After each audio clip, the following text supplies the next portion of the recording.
ഞാൻ ഒരു ഹോട്ടലിലെ ഫുഡ് ഡെലിവറി ബോയ് ആണ്. എനിക്ക് ഈ ഒരു ജോലിയിലെ കൂടെ നല്ലൊരു വരുമാനമാണ് ലഭിക്കുന്നത്. ഞാൻ സന്ധ്യ 6 മണി തൊട്ട് രാത്രി 10 മണി വരെയാണ് ജോലി ചെയ്യാറുള്ളത്. പകൽ സമയങ്ങളിൽ എനിക്ക് യൂണിവേഴ്സിറ്റിയിൽ പോകണം പഠിക്കാനായി. ഇന്ന് വെള്ളിയാഴ്ചയാണ്.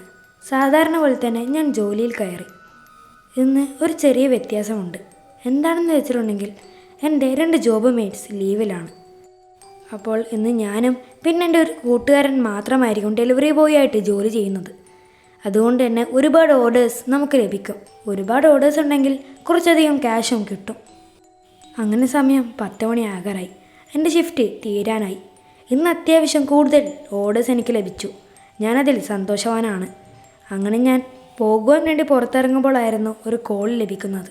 അത് ഒരു അപ്പാർട്ട്മെൻറ്റിലോട്ടേക്കുള്ള ഫുഡ് ഡെലിവറി ആയിരുന്നു. ഞാൻ ആദ്യം അത് അക്സെപ്റ്റ് ചെയ്യേണ്ട എന്നാണ് കരുതിയത്. പക്ഷേ രാത്രി ആയതുകൊണ്ട് തന്നെ കുറച്ചധികം ടിപ്സ് കിട്ടാൻ സാധ്യതയുണ്ട്. അതുകൊണ്ട് തന്നെ ഞാൻ പോകാൻ വേണ്ടി റെഡിയായി. അങ്ങനെ ഞാൻ ആ ഒരു ഫ്ലാറ്റിലോട്ടേക്ക് തിരിച്ചു. അങ്ങനെ ഞാൻ അവിടെ എത്തി. അവിടെ ഒരുപാട് ബിൽഡിങ്സ് ഉണ്ടായിരുന്നു. അവിടെ ഓരോരോ ബ്ലോക്കായി ഡിവൈഡ് ചെയ്തിരുന്നു. എനിക്ക് പോകേണ്ടത് ബി ബ്ലോക്കിലാണ്. അതുകൂടാതെ അവിടെ ACDE എന്നിവ ബിൽഡിങ്സും കൂടി ഉണ്ടായിരുന്നു. എനിക്ക് സെക്യൂരിറ്റി അവിടെ ഒന്ന് കാണുവാൻ വേണ്ടി സാധിച്ചില്ല. അങ്ങനെ ഞാൻ ഉള്ളിൽ കയറി. ഏതൊരു പഴയ അപ്പാർട്ട്മെൻറ്റ് പോലെയാണ് എനിക്ക് തോന്നിയത്. ഞാൻ സ്റ്റെപ്പ് കയറി. റൂം നമ്പർ 271 ആയിരുന്നു. അവിടെ ആരും താമസിക്കാത്തത് പോലെയാണ് എനിക്ക് തോന്നിയത്. കാരണം ലൈറ്റുമില്ല, പിന്നെ ഒരുപാട് ചിലന്തി വലയും ഉണ്ട്. അങ്ങനെ അവസാനം ഞാൻ റൂം നമ്പർ 271 അടുത്തെത്തി. അങ്ങനെ ഞാൻ അവിടത്തോട്ടേക്ക് പോയി.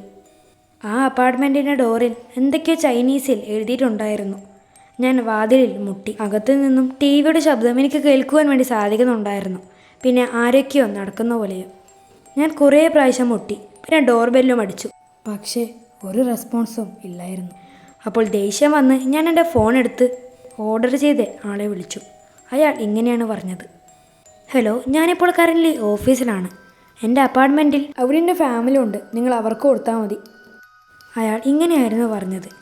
ഞാൻ പിന്നെ അവരുടെ റൂമിനെ പറ്റി പറഞ്ഞു. പിന്നെ അദ്ദേഹം പറഞ്ഞത് കേട്ട് ഞാനൊന്ന് ഭയന്ന് വിറച്ചു. അദ്ദേഹം ഇങ്ങനെയാണ് പറഞ്ഞത്: ഓ, നിങ്ങൾ ചിലപ്പോൾ ബ്ലോക്ക് തെറ്റിയതായിരിക്കാം, സൂക്ഷിക്കണം. അവിടെ B1 B2 എന്ന ബ്ലോക്കുണ്ട്. അത് ഞാൻ പറയാൻ വിട്ടുപോയി. നിങ്ങൾ ചിലപ്പോൾ B2ലായിരിക്കും കയറിയിട്ടുണ്ടാവുക. നമ്മുടെ അപ്പാർട്ട്മെൻറ്റ് B1ലാണ്. ഇപ്പോൾ കറൻ്റ് B2ൽ ആൾക്കാർ താമസിക്കുന്നില്ല. പിന്നെ അതുകൂടാതെ എൻ്റെ അപ്പാർട്ട്മെൻറ്റിൻ്റെ ഡോറിൽ ചൈനീസിൽ ഞാൻ ഒന്നും ഒട്ടിച്ചു വെച്ചിട്ടില്ല.